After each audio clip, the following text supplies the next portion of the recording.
Think, thank you. People who have seen this presentation before think, well, yeah, it's home on the range, but it could also be titled, What Makes Males Sexy? That's what I studied with prairie chickens, started during my PhD, and we continued exploring this question with my graduate students. And so first part of this presentation is about what makes males sexy. And so first, to make sure we're all on the same page, here's a picture of a prairie chicken. And so is this a male or a female? Well, hopefully you'll guess male. It is a male because it's in a display posture. Only the males have these bright orange or reddish air sacs that they inflate during display. Males also have these very large combs above their eye. They have these feathers behind their head. They're called pinnae feathers, and those can be raised or lowered, whether it's displaying or not. Like I said, the comb above the eye, and that's very similar to like the fleshy headpiece on a turkey. And then, of course, that orange air sac. One other quality of that you can tell that this is a male prairie chicken is that its tail is completely black, the feathers. Whereas females, you can see they never make funny postures. They do have pinnae, but they're much shorter, and you can see they're more mottled in coloration. They're not mostly black. They don't have the comb above the eye. Their tail is barred, beautiful, beautiful tails, and no comb. Sometimes if you have them in their hand and you spread the feathers apart, you can see a little bit of a fleshy coloration there. But there's not a lot. But most of the time, when I talk to people about how to identify birds, I say, well, is it displaying ever? If there's a female present, almost all the males will be displaying, whereas females will walk right through the middle of the lek and never display. And they almost look like they're ignoring the males. There are two species of prairie chickens, so greater and lesser. And hopefully this picture, you can see a greater and a lesser. And if you're looking at which one is the greater is on the right-hand side. So the greater prairie chicken is larger. Lesser prairie chicken is smaller, about 80% of the size of a greater prairie chicken.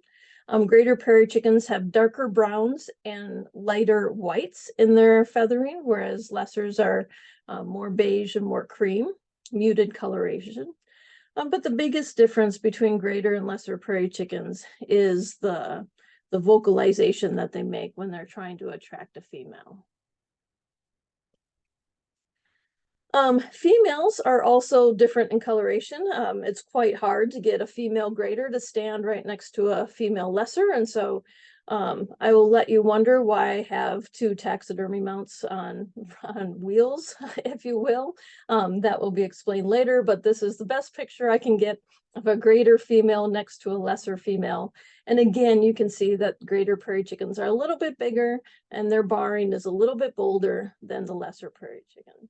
I should mention one other characteristic to tell the two species apart is looking on their belly, which, yes, is often hidden in the grass, but if you can see their belly, lesser prairie chickens almost have a very white belly and vent area, whereas greater prairie chickens, it's barring all the way to the tail. So again, greater on the right and lesser on the left. So not only do they differ in plumage, they also differ in habitat. And so this is, yes, a complicated map. And so let's start with the lightest blue coloration.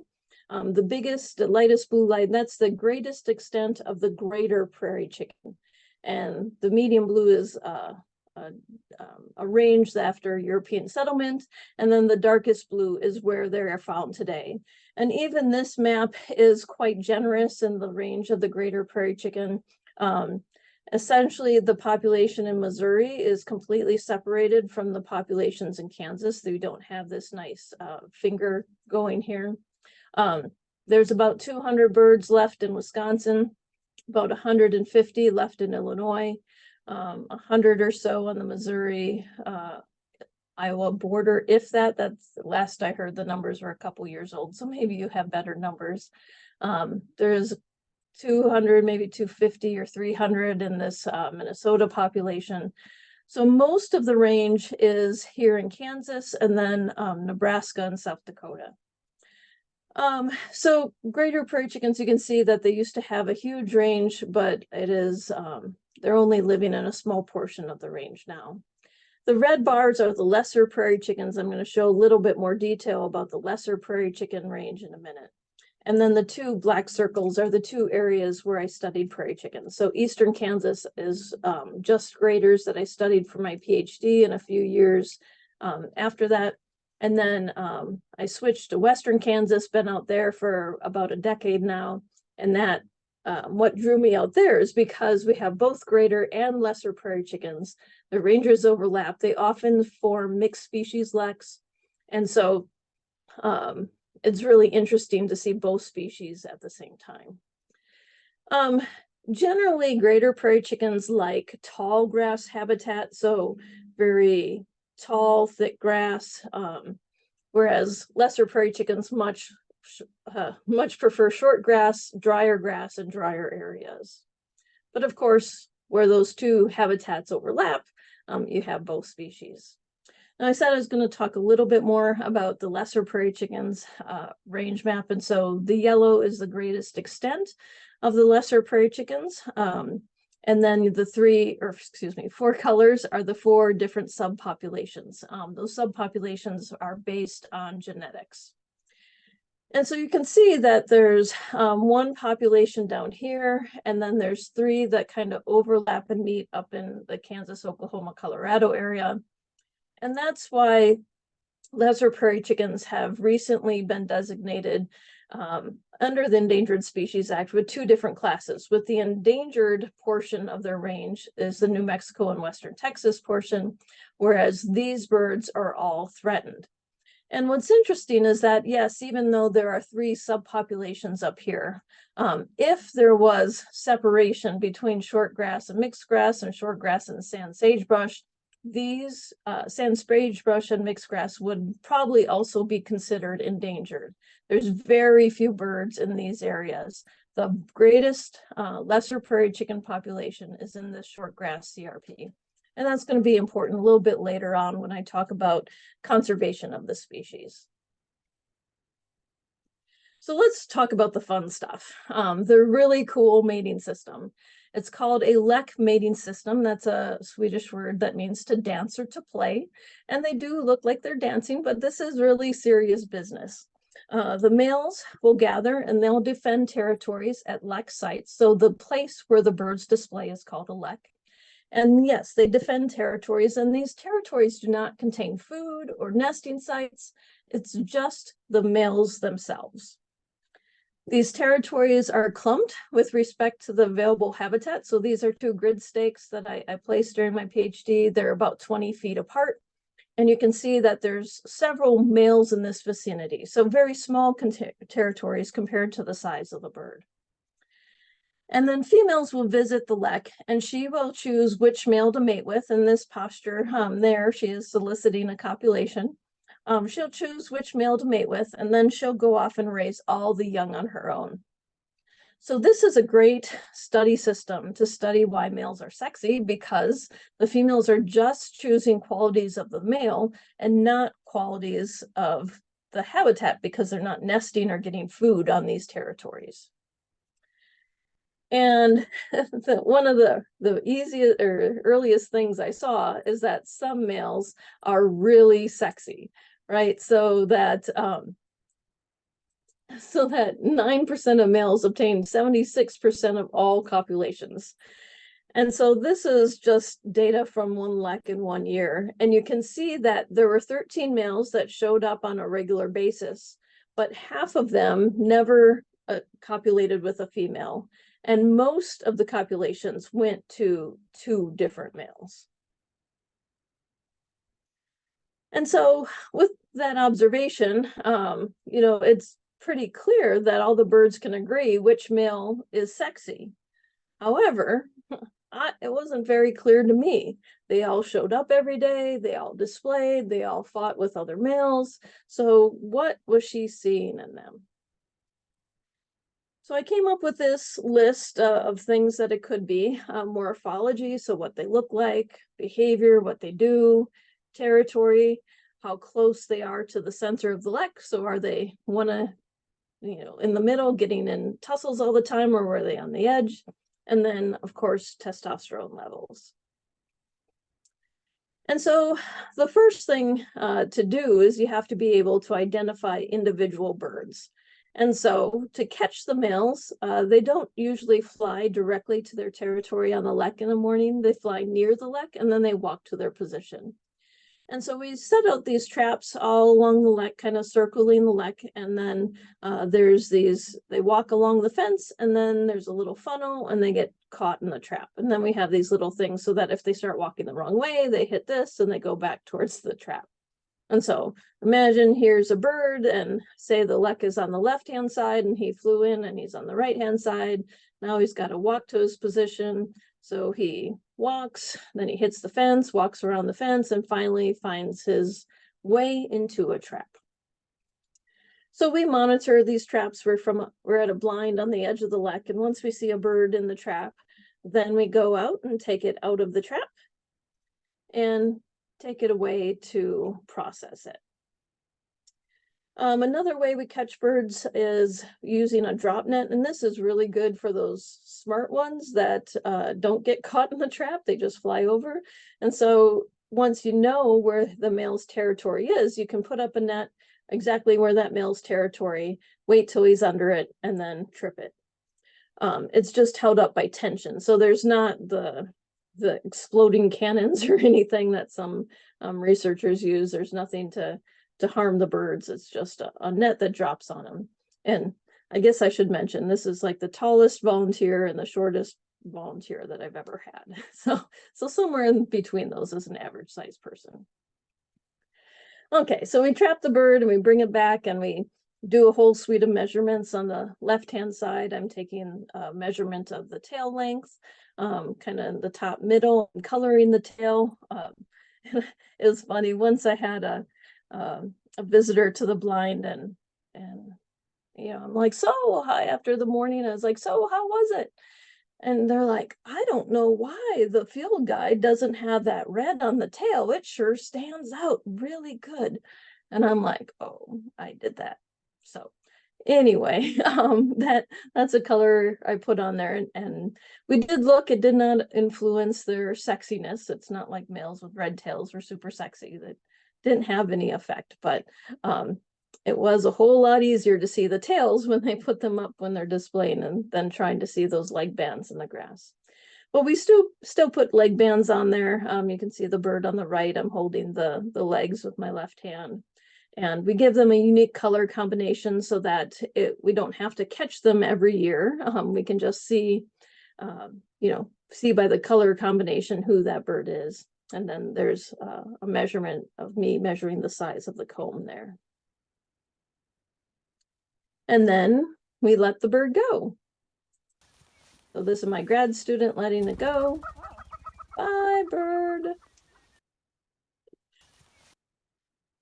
Okay, so we have the birds marked, and so now we know them as individuals. And I think that was one of the coolest things about this project, is getting to know the birds as individuals. Now it's time to watch them. And so we put a blind out, and I think this picture is kind of funny because that box there is the blind.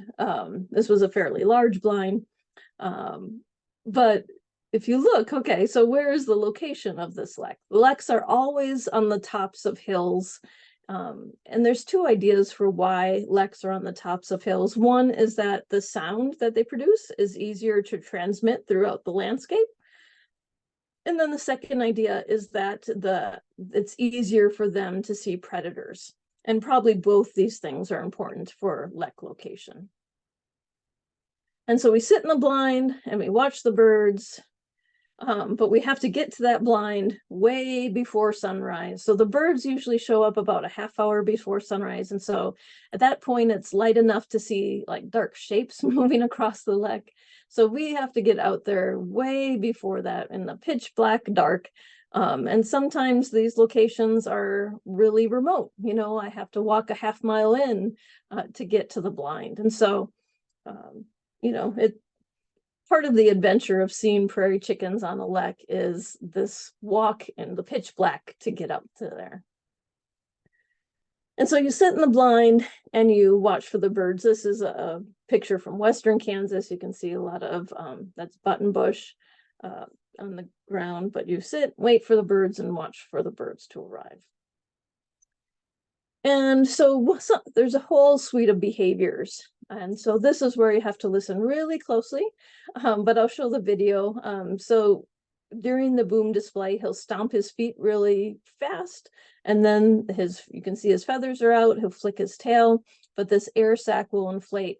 And when it inflates, just imagine him, if you can't hear it, but imagine making a low two-note boom vocalization, something like boom, boom. So here's the video.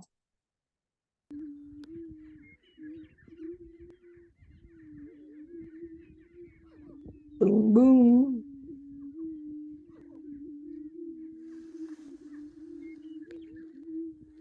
Like, so that's, and that was a greater prairie chicken. And when you're looking at, if you're in Western Kansas and you're trying to decide if you're watching a greater prairie chicken or a lesser prairie chicken, greater prairie chickens, just notice how long they inflate that air sac. It's a good, 2 seconds.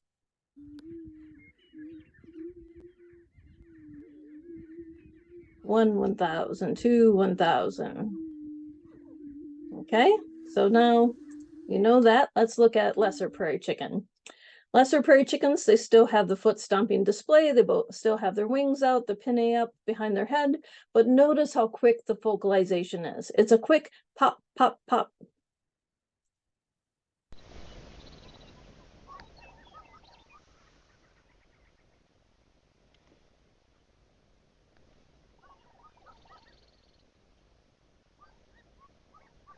Pop. Oh, less than a second. And of course, I got distracted by the female.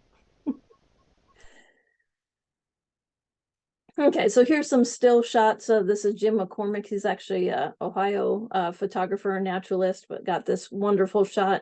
You can see the greater prairie chicken in the front, lesser prairie chicken in the back, and you can clearly see this is oranger, this is redder. So there's a lot of contrast between the comb and the air sac here, and not a lot here.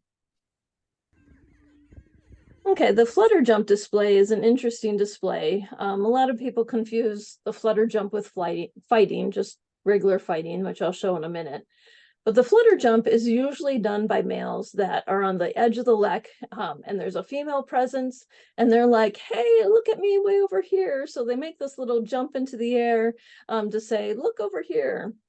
So you can see here, this male on the edge of the lek is just going to make a couple short flights into the air.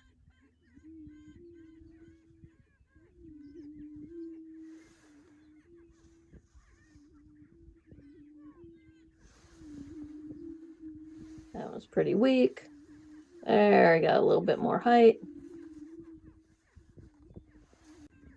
So that's a flutter jump.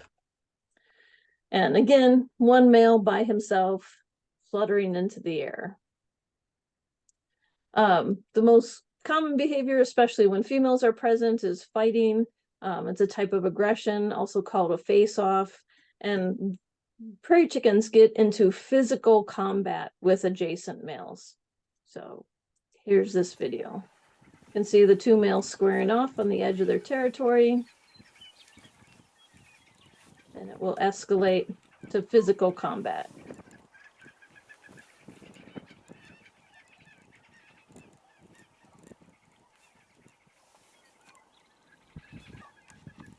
And it's funny, the same two males will fight at the same spot day after day after day. So here's just a snapshot of fighting. Sometimes when a female is not present, they'll just sit at the edge of their territory and stare at each other for 10, 15 minutes or more. Jackie, And this is question. Somebody was asking if they have spurs. They do not have spurs. Thanks. Yeah, so and this is proof they get into physical combat. You'll often see them pulling feathers and other things from individuals, but this individual got a piece of its toe. And this next series of shots, Judd Patterson took this series. He is from Kansas, but Still's hanging on. Still's hanging on. He's trying to get away. So it's rather entertaining. Lesser prairie chickens have a behavior that is unique to them. It's called antiphonal display. And this is one of the few cooperative displays in a non-passerine bird, a non-songbird. And so this is where the two males are doing their kind of pop vocalization, but they do it in such a way that they're alternating. So it's one male goes pop and then another male. So it's pop, pop, pop, pop, pop, pop. And just the coordination, because it's only fractions of a second apart between the first male doing its pop and the second male doing its pop. So here's the two males. They're kind of like, okay, are we done fighting? He's like, let's do the pop. And they're like, no. This guy's like, no, I'm not done fighting. He's like, should I do the pop? But this one will finally start. And then the two of them.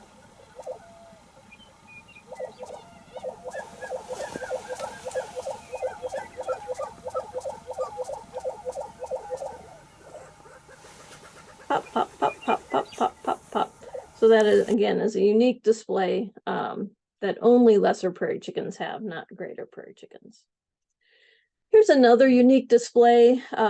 Most of the time you only see this in the peak of the breeding season because this has a funny name. It's called the prenuptial bow, like they're taking nuptial oaths or something, but it's this bow where the male stretches his wings out entirely and puts his belly to the ground and supposedly, well, got this female to look at him.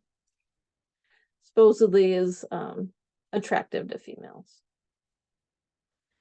Okay, so then the female finally decides which one she's going to mate with. And so I'm going to show a copulation sequence here. And this is how we decide, or how we know which males are sexy, because we can see which males are copulating. So you see this male, she will solicit a few times, which means she'll drop her wings and spread them out a little bit. You see that the male doesn't immediately mount, that he has to make sure all his rivals are far enough away so that they can finish the copulation. And then notice at the end that the male gets beat up anyway.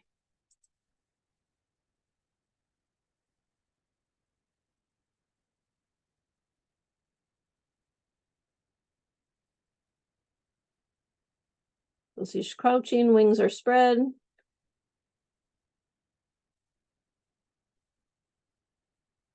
Sometimes she's like, oh, I'm not quite ready. Usually they shake, they're getting pretty close. Now, oh, he's got to get that male away. But she lost her interest. She's like, well, I'll try walking over here. Okay, try again. There we go. So we'll watch the female. See how she's shaking her wings very vigorously, like she's like a dog shaking water off its back. There, shakes again, shakes again. That shake tells us the male was successful. But you see, doesn't matter if the copulation's successful or not. It seems like the male always gets the short end of the stick. His neighbors all come in and try to beat him up. So anyway, here's a female soliciting. Here's another female actually, and you can see her pinnae are up a little bit. They do have the ability to put their little pinnae up. But then the male mounts, grabs the back of the neck, and completes the copulation. And yeah, you have to be watching very carefully because this all happens within a couple seconds.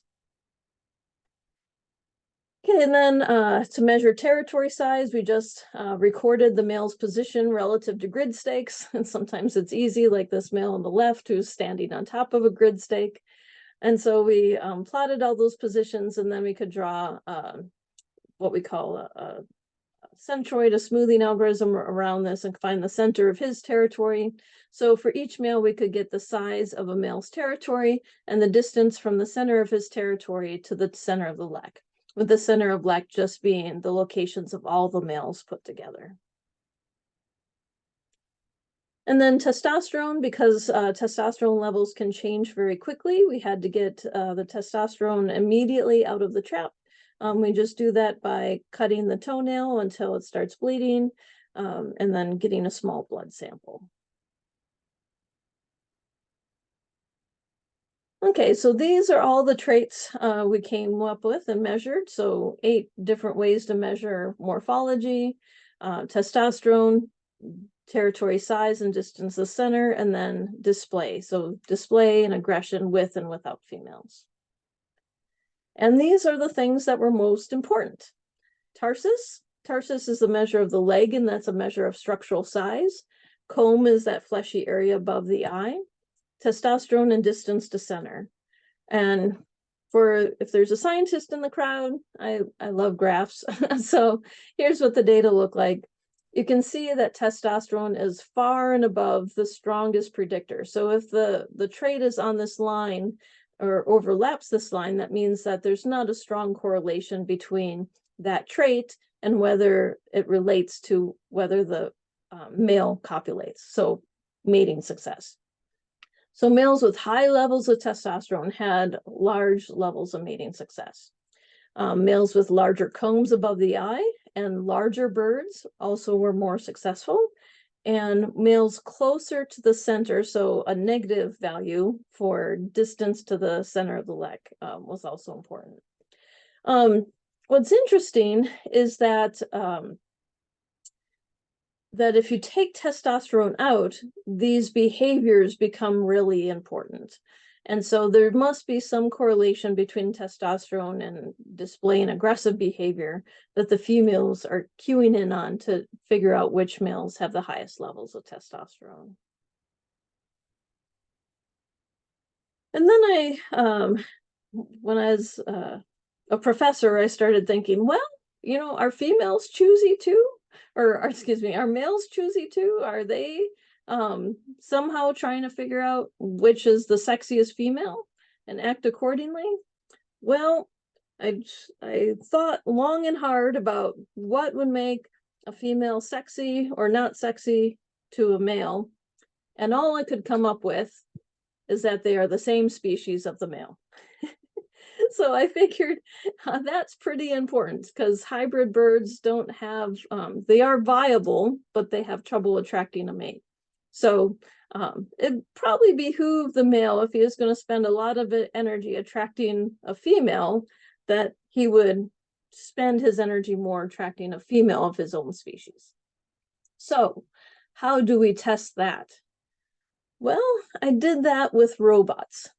Traditionally, how you would test that is you would put a taxidermy mount on a male's territory and you'd watch the behavior, then you'd take that mount off and you put it on another male's territory.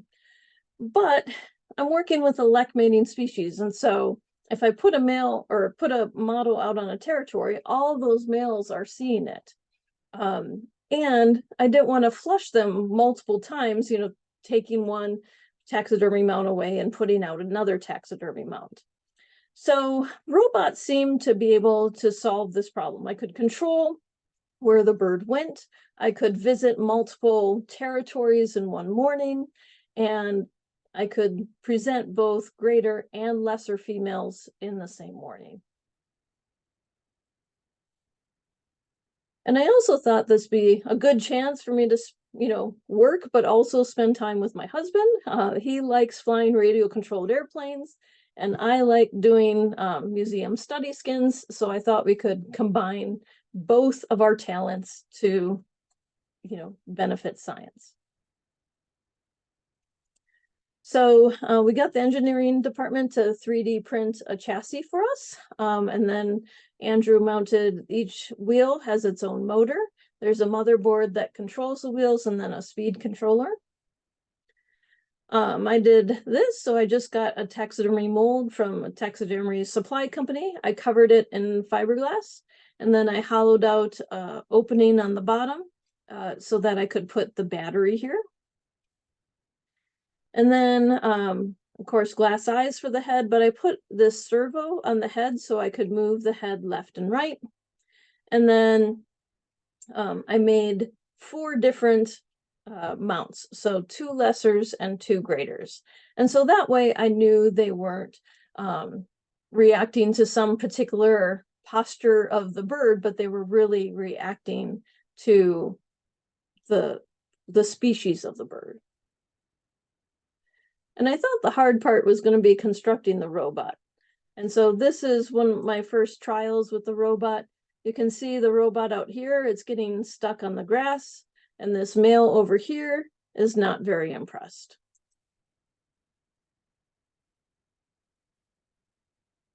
He just doesn't know what it's doing and flies away. So to keep it from getting stuck on the grass, I went to Lowe's and bought 1-foot pieces of outdoor carpeting, and I staked this carpeting to the ground. I thought I would make these big loops around the entire lek and visit all the territories in one morning.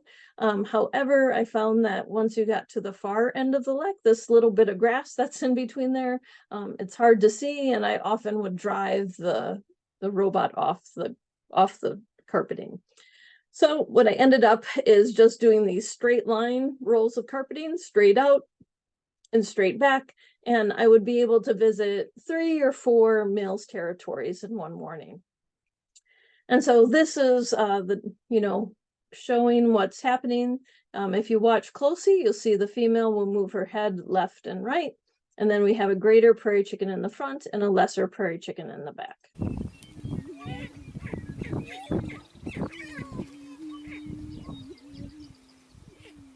You can see they're not bothered by the carpeting. And the other thing is I couldn't just drive the robot straight out like it was a racing car. I had to like go a little bit and then stop and make their head look around and go a little bit, because that's how females walk onto the lek. They don't just like run out in the middle. So I had to figure out how to drive it like the behavior of a female. So I was getting really successful and I was really excited. But then I realized the males were a little bit too excited about the female.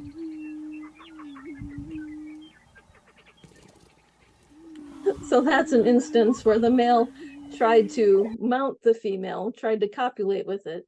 And in this case, I would, they would still keep bothering it. So I would just run out, flush all the birds, right the female back up, and I would continue my behavioral observation as soon as the birds returned. And this is what I found out. So I know it's kind of a complicated, but if it's the same picture, that's the same species. And if it's a different picture, that's a different species. What you should notice is for display, males did not change their display behavior, whether their own female was present or the other species. Aggression, we did find a difference. So males tended to be more aggressive, and it doesn't matter if it's a greater prairie chicken or a lesser prairie chicken, but males were more aggressive when the female greater prairie chicken was present. So, not quite the result I was expecting.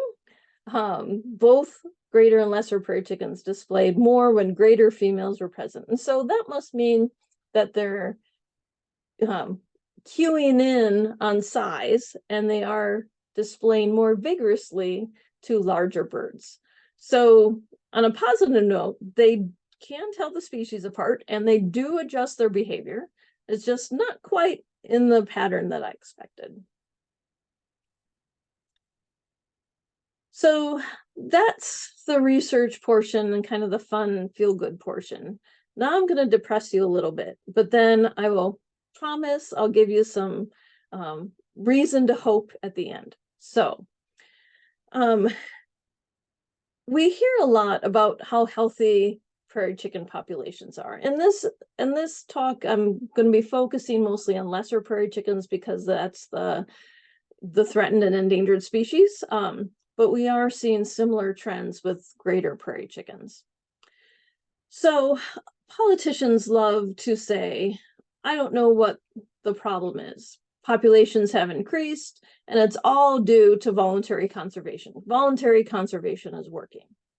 So I'm going to show you some data that will show you that our lesser prairie chicken populations are not healthy. And I will show you data that shows that voluntary conservation is not working. So politicians love showing this graph. They like showing the low point of 2013. This is the lowest population sizes ever of lesser prairie chickens was in 2013. And then they've increased and they've kind of gone down a little bit, but they've increased and are higher from that 2013 benchmark. And so politicians love saying, oh my gosh, they've increased. How wonderful, we don't have to worry about them. However, if we look at, remember one of those first slides I showed you, there's 4 subpopulations. The increase is only in the largest subpopulation, and this is the one in western Kansas in the shortgrass prairie, this yellow line here. And you can see that the total population size, this black line, mimics this yellow line.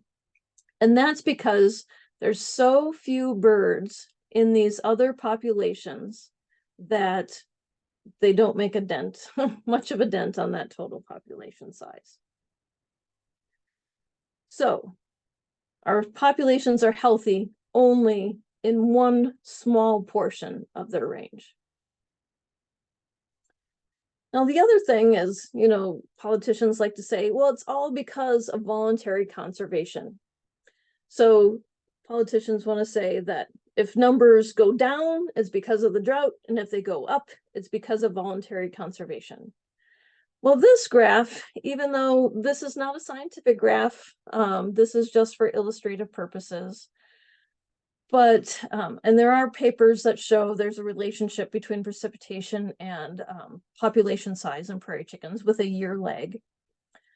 But you can see that here's a population size, and this is the population size of the shortgrass prairie, that largest, where there's the most birds.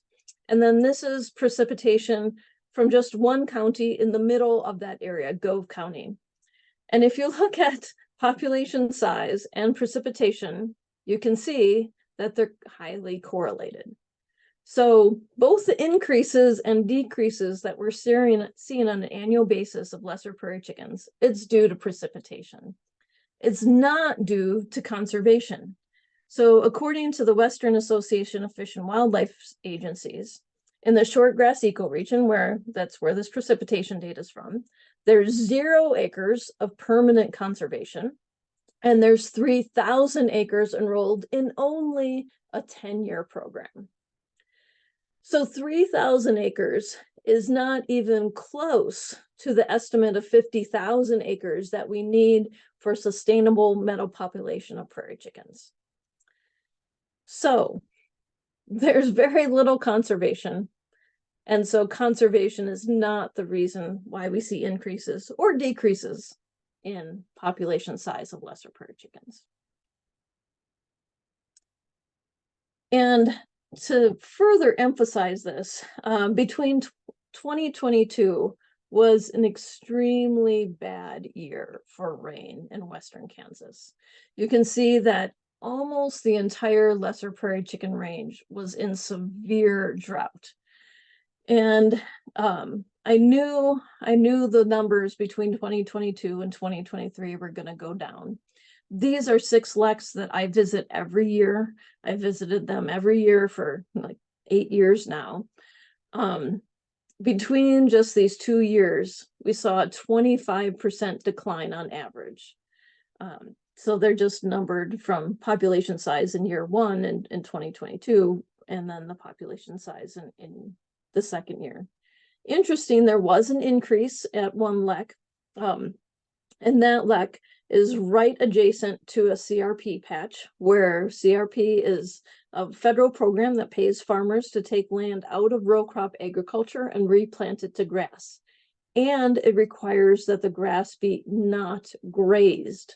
And so it is tall, it is thick, it is perfect nesting cover, and that is the only place where we saw an increase in the number of birds. So again, the right-hand side, people love showing that graph from 2013 and how it's increased. Well, if you go back and you look at the population size over decades and not just the last decade, you can see that 2013 was not only the all-time low, it's kind of the low in a couple decades. But we only have to go back to the 1970s, 1980s, and early 1990s to see a situation where we have population sizes well over 100,000. You know, today we hover somewhere between 20 and 30,000. You know, so it wasn't that long ago. So we can't blame European settlement 100 years ago for this decline. We can't blame, climate change isn't helping, but we are seeing changes on the ground that is inducing this decline. And so it's very important to acknowledge that it wasn't that long ago when we had healthy prairie chicken populations. And the listing status here, they were first petitioned for listing in 1998. They were listed as a threatened species in 2014. That listing was vacated in 2015 due to a federal appeals court ruling. There's data that shows that once that listing was vacated, farmers and ranchers turned a lot of grassland back into row crop agriculture, ruining lesser prairie chicken habitat because they could and because they didn't want the federal government telling them what to do. And not only did farmers and ranchers get rid of grass, there was also a large influx of oil and gas development during this time. And yes, there's still oil and gas development occurring. Also wind turbines moving in. And I personally saw a lek disappear because of an oil well being placed in, adjacent to that lek. It is habitat destruction still happening. And I'm so excited that in 2021, they were finally listed. Again, more serious listing, right? Now there's an endangered portion of the range. But I'm so glad that they are listed because farmers may still, and ranchers may still overexploit the habitat, but it's going to create more resources for farmers and ranchers, the ones that do want to help the prairie chickens. There's going to be more resources available for them. And kind of more importantly, it's going to all but stop oil and gas and wind and solar development within the lesser prairie chicken range. Now, technically, development can still occur, but with the agreements, if they ruin an acre of prairie chicken habitat, they might have to restore up to 2.5 acres somewhere else. So it's not that they can't develop in the prairie chickens range. It's just that there's a high cost, associated with that sort of development. So again, I'm really excited that they are listed as threatened and endangered species. And as we say in the conservation world, birds tell us the health of our ecosystems. If we're losing lesser prairie chickens, that means that our prairies are suffering. And if we lose lesser prairie chickens, we lose a lot of other species. And I apologize for how fuzzy this slide is, but there's some species that like the short grass, like mountain plover, McCown's longspur, or thick-billed longspur. and frugious hawk. And there's some species that like the tall grass, the chestnut-collared longspurs, sprags, pipits, Baird sparrows. And prairie chickens need all those grass heights. They need the short grass to display. They need the tall grass to nest. And they need that medium height grass in order to feed their young. The young have to be able to move through the grass easily, but also duck into thick grass if there's a predator nearby. And this, differences in grazing was what the bison did. Bison do not graze like cows. Cows graze everything to one height. Bison have these grazing lawns where they prefer to graze, and they graze it all the way to the ground. But then there's areas where they leave ungrazed in a pasture. And so all of this is related. Lesser prairie chickens and many birds need grazing. I'm not saying that we have to take all the cattle off the rangelands. I'm just saying that we have to have all the grass heights, and that was what is healthy for the grass. It's what they evolved with. And so the positive thing is that we know what prairie chickens need, and it's really simple. It's grass. It's thick, tall grass for nesting.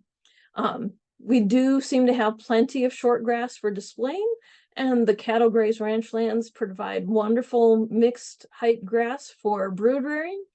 But what we need is more nesting habitat, thick grass, so that it can conceal a nest. And to show you how thick grass is, this is a picture back in the days where we had like cameras and not on our phone. And so I knew where this nest was. I had found it before, and I was going in to check to see if the chicks had hatched. And so I knew where it was. I'm leaning over, and I have it's a digital camera, but I had my finger on it, and I had it pressed halfway down so that it would focus on the nest. And the nest is right here in the middle, this dark spot in the middle of the slide. And all of a sudden the bird flushed out, and it scared me, but I happened to push that button, and I got this wonderful picture of the female flushing off the nest. You can see her beautiful barred tail with the eggs underneath. And I was literally like 3 feet away when she did this, and you cannot see that nest. That's how thick they need it. And so, and the other kind of helpful point is that if that nest can get to hatching, that is a lot of chicks. They can lay 10 up to 12 or 14 eggs in a nest. And so that's a lot of chicks if we can get that nest to hatching. So we have to have that thick grass in order to get that nest to hatch. And here's what they look like when they hatch. They stay in the nest about 24 hours, and then they'll follow mom, and mom will lead them to wonderful little grasshoppers and caterpillars to eat. So the sad part is that only 30% of nests survive to hatching. So maybe the female didn't put it in the best spot. There was one nest that was only like 40 feet from a cattle gate, so there is some learning to be done about where to put your nest. If they live long enough to learn, about 25% of females were killed during the 40-day breeding period. So that encompasses both incubation and the stage where she's leading the chicks around. Most of the predators seem to be mammalian predators, probably coyotes or raccoons or skunks. Again, their defense mechanism is to sit really tight and to blend in with the environment and hope that a predator just walks by. I did have one bird that was eaten by a snake, and I could tell because the carcass was intact, but there was saliva up until the shoulders. So the snake tried to swallow the chicken, but was not successful. Because there's such a high mortality during the breeding period, only 45% of females survive to the following year, and male survival is about 55%. They do get eaten on the lek from hawks and owls while they're displaying, but most of the year they're pretty safe. And so females have a harder go of it. And like I said, if we look at the entirety of lesser prairie chicken habitat, 90% of it has been destroyed since European settlement. But we can't just say, oh, that destruction happened years ago. You know, there's no more threats.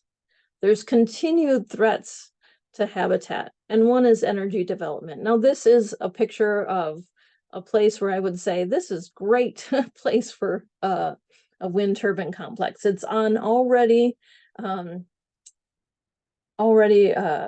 destroyed land. You know, it's agricultural land, but it's not native grasslands. And so we work very hard to keep these wind turbines and the power lines out of native grasslands.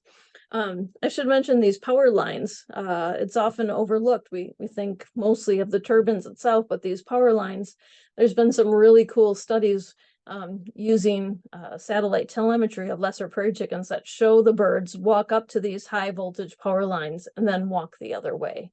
They do not like crossing them. And so these high voltage power lines are actually barriers to movement for lesser prairie chickens. And there's continued conversion of grass to other uses. Plowing it for agriculture is the most common one. But urbanization is also, you know, more houses out in the country. I mean, who doesn't want a house out in the country? But prairie chickens will not nest within a mile of a house, within a half a mile of a road. All those wind turbines have a road that goes up to them. So you're just increasing the fragmentation of an already fragmented habitat. Now there is grazing management practices that could be improved. Those that increase, I should say, yeah, there's grazing management that reduces nesting cover is bad. So we have to do grazing management that increases nesting cover. And so what would that look like? Maybe that means you're grazing the cattle for, more cattle for a short period of time so that there's more rest until that area is grazed again. Maybe you're grazing just fewer cattle and over a wider area.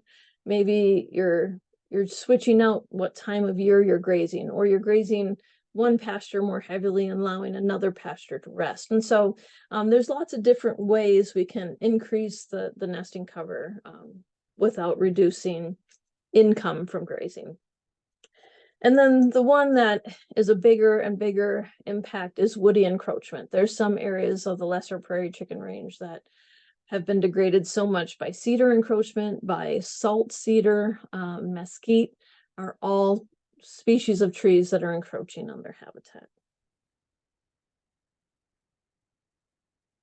So what is Audubon of Kansas doing about it?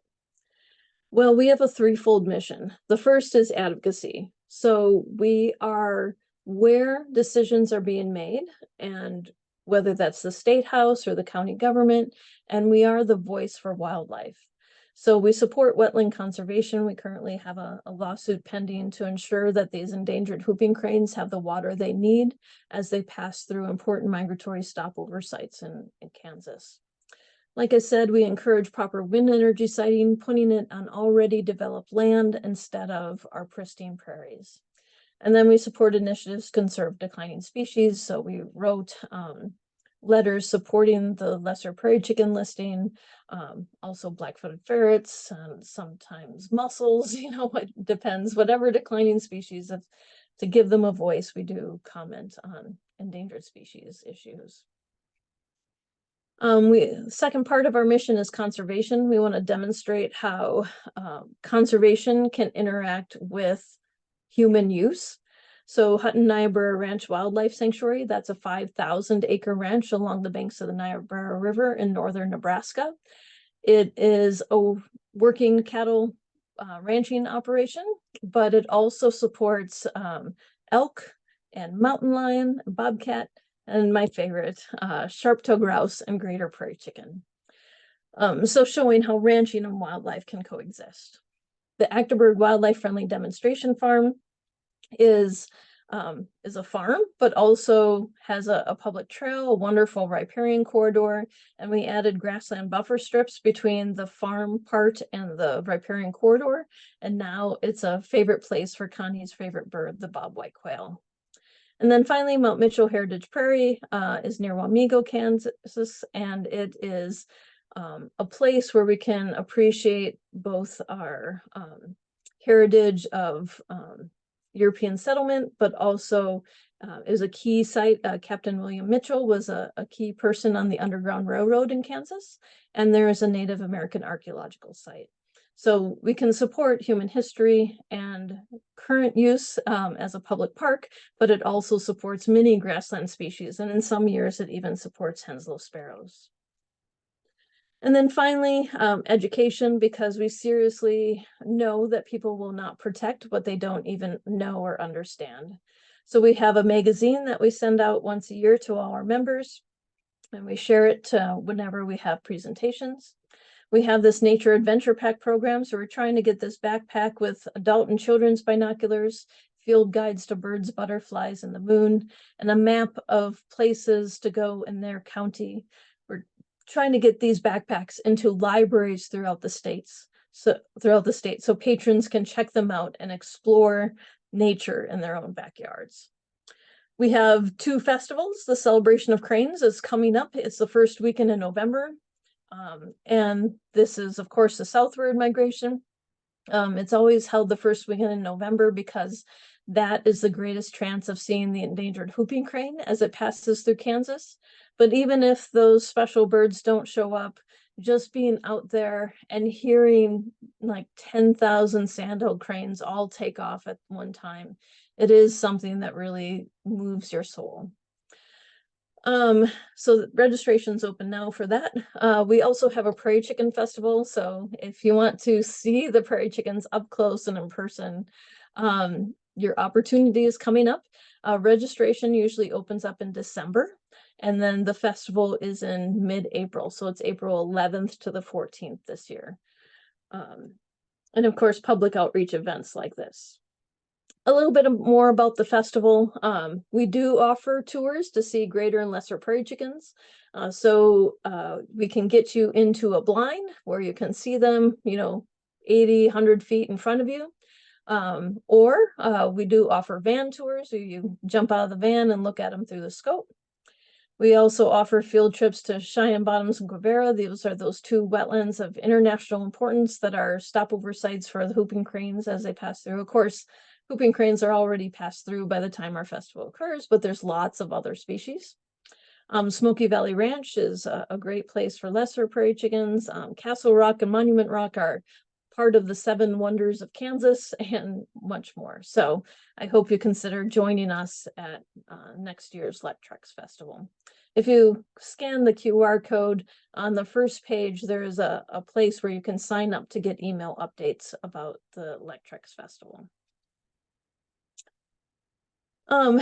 But there's still a lot of work to be done for conservation.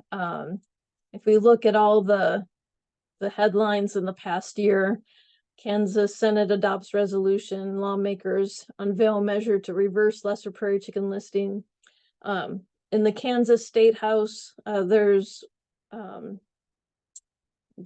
things occurring that's trying to roll back the conservation of prairie chickens. And that I was less concerned about because Endangered Species Act is a federal program, but we're also seeing these measures at the federal level. And in fact, this past week, 2 Republican-led bills to undo the protections for prairie chickens and the northern bat were vetoed by Biden. So we won one battle. It's quite unheard of that these sort of bills got through both houses. And there's still a war to be waged. Right now, there's the Appropriations Act, the budget that we're all talking about, one of the amendments to the budget is this, that none of the funds be made available in this or any other act to implement, administer, or enforce the Endangered Species Act. The Endangered Species Act is celebrating its 50th year this year since it went into effect, but the threats are still numerous to this act, and it's one of our key pieces of legislation that help us protect wildlife. So we have to protect it any way that we can. So I hope you can help. You can help us by attending the Lectrex Festival, bringing a positive story about prairie chickens to Western Kansas. Sign up for our newsletter. If there are specific bills, we need people from all over the country to contact their legislators and tell them to veto the bill at the federal level. And I hope you support Audubon of Kansas and our work at being the voice for wildlife in Kansas and the Great Plains. I hope you learned a lot about prairie chickens, and I'd be happy to answer any questions.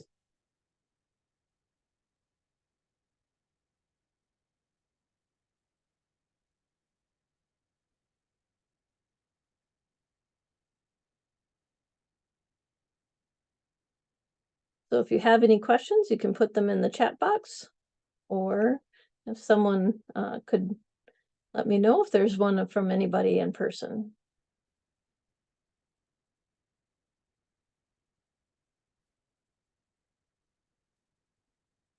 Or did I talk too long and put you all to sleep?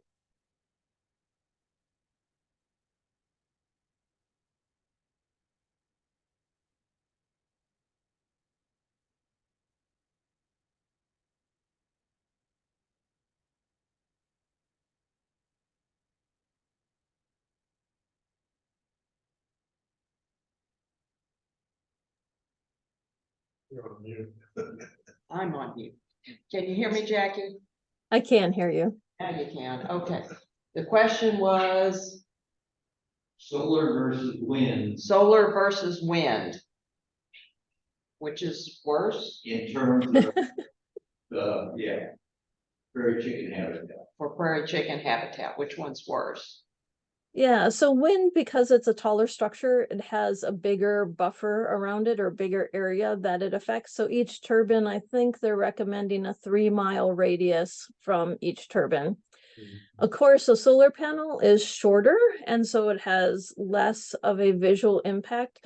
The idea is that prairie chickens avoid the transmission structures in the wind turbines because historically trees would hold aerial predators that would perch on them. Plus, they're more likely to be skunks and raccoons near trees. And so prairie chickens avoid trees. Sorry, a little bit of a side note.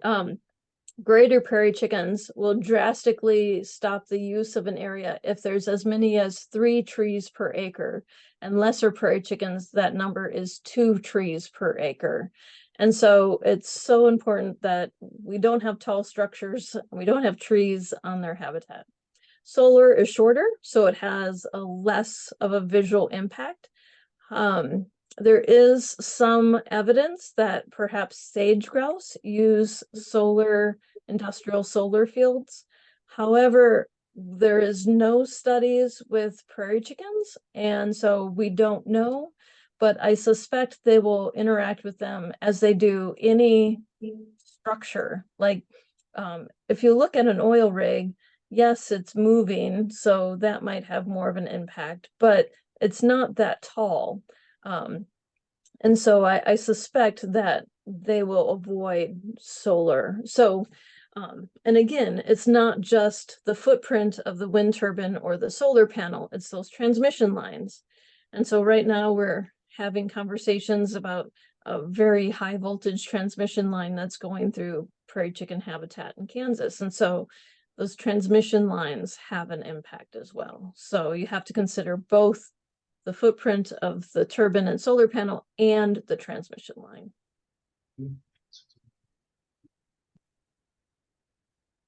Oh, John. Is there any evidence of what the removal of the bison did to affect the prairie chickens? Okay. John's asking about if there's any evidence of the reduction in bison on the prairie chicken populations. So there hasn't been any direct studies with bison versus cattle and how prairie chickens react, as far as I know. But we know a lot more about the grass and how grass responds to bison versus cattle. And so study after study shows that the grass is healthier with bison grazing because of their tendency to let things rest in some areas.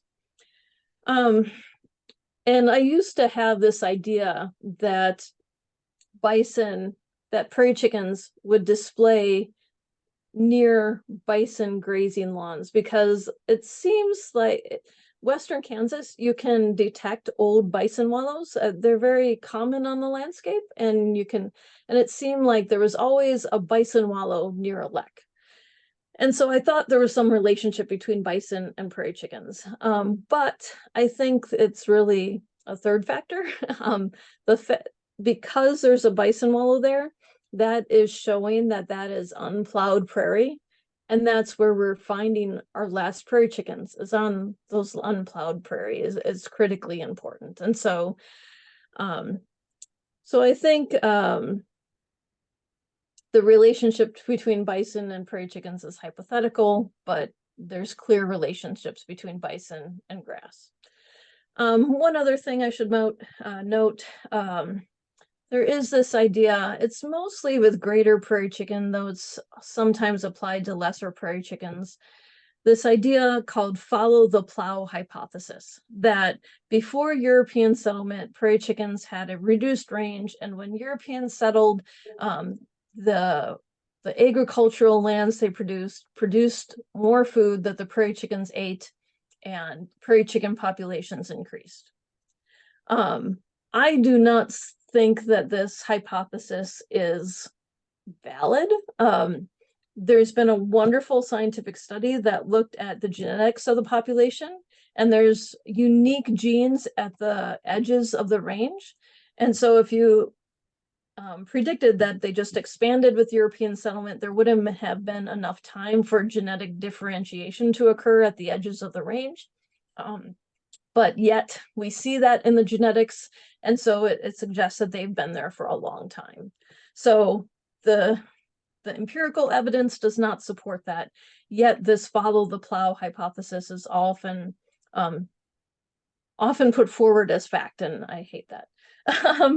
But I think what happened is that if you've ever been looking for prairie chickens when they're not displaying, they're so incredibly hard. Like, I only think I've seen prairie chickens a handful of times outside of the 2-month breeding season.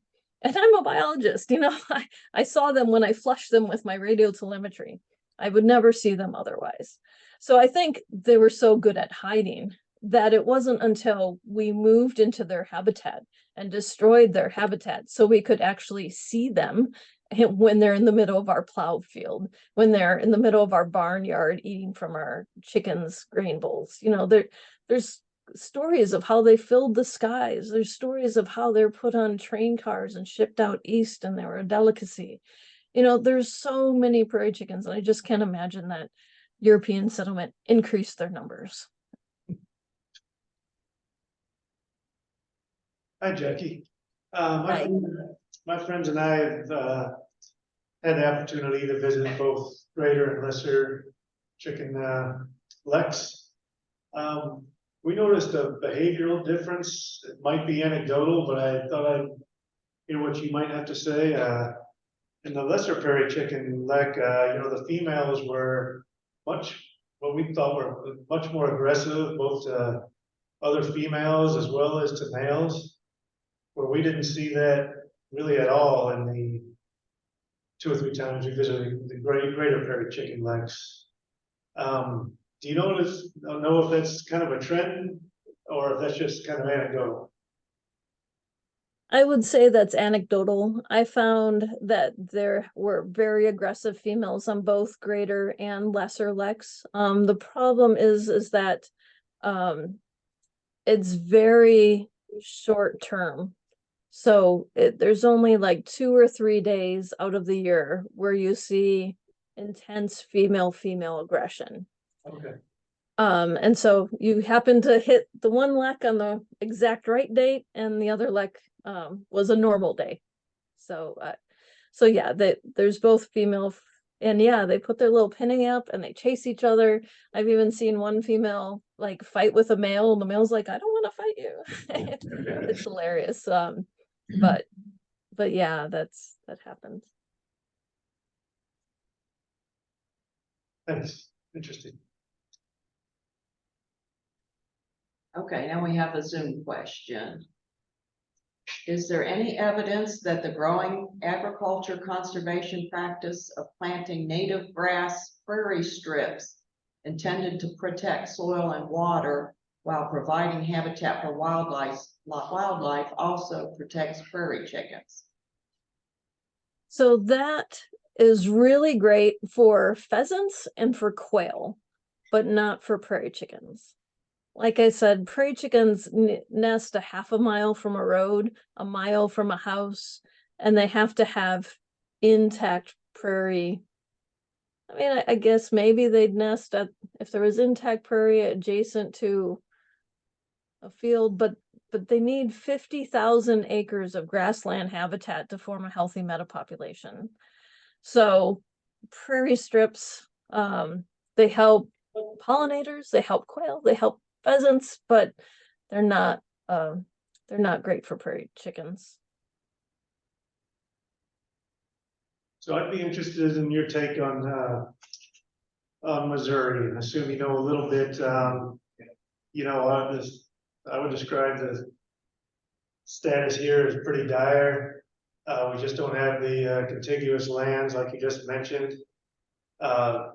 Pretty much zero native recruitment. They just seem to import a few chickens every year or two, and to keep the numbers where they are. Do you have any insight on Missouri, and if there's anything besides, you know, trying to get large chunks of this proper habitat that could be done or might be in the works? Yeah, I've been to those sites in Missouri. We had a prairie grouse technical council meeting near Joplin one year, north of Joplin, and I've seen those sites, and yeah, there's a lot of woody encroachment, and I think connectivity is difficult. So I personally don't have a lot of hope for that population there. I have slightly more hope for the population that's along the Missouri-Iowa border. Their woody encroachment isn't such a big deal. The big problem there is lack of habitat. There's not enough grassland. So I think for me, it's harder to combat woody encroachment and woody vegetation as long as you have that eyesight, you know, that line of sight. But like I said, habitat and lack thereof along the Missouri-Iowa border is challenging. And I haven't heard any recent numbers. Last I heard, the central Missouri population was non-existent, but there are still a few birds on the Missouri-Iowa border.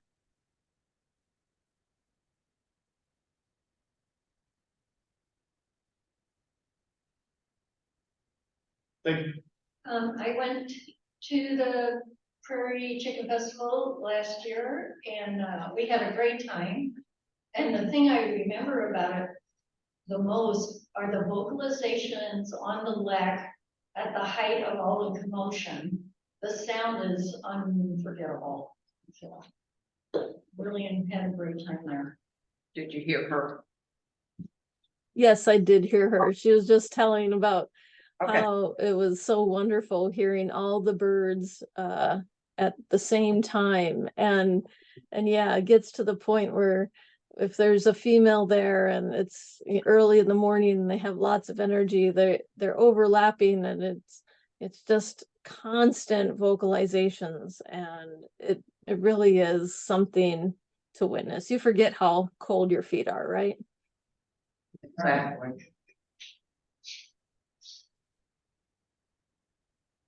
Got any more questions? Oh, Anne? Peggy and I went to the Prairie Chicken Festival, and we also went to the ranch on the Niobrara to see the sharp-tailed grouse, and I just wanted to encourage everybody who's watching our Zoom tonight to see if you can make it to those events, because it's great to see the prairie chickens, and it's hard to see them on your own because they're on private land. And a festival like this gives you the opportunity.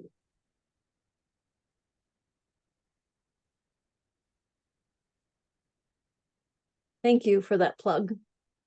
Okay,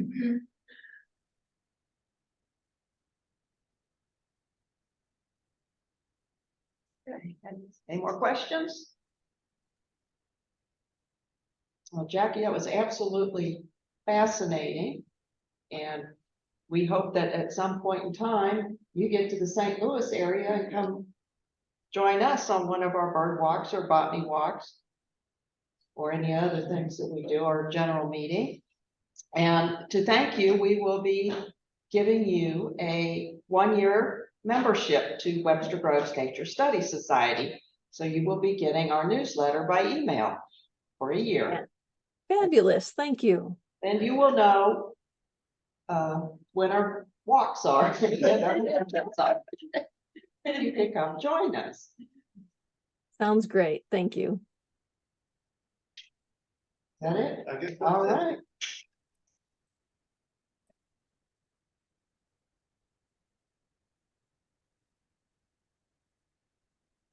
Thank you so much, Jackie. We hope to have you back someday. Thank you.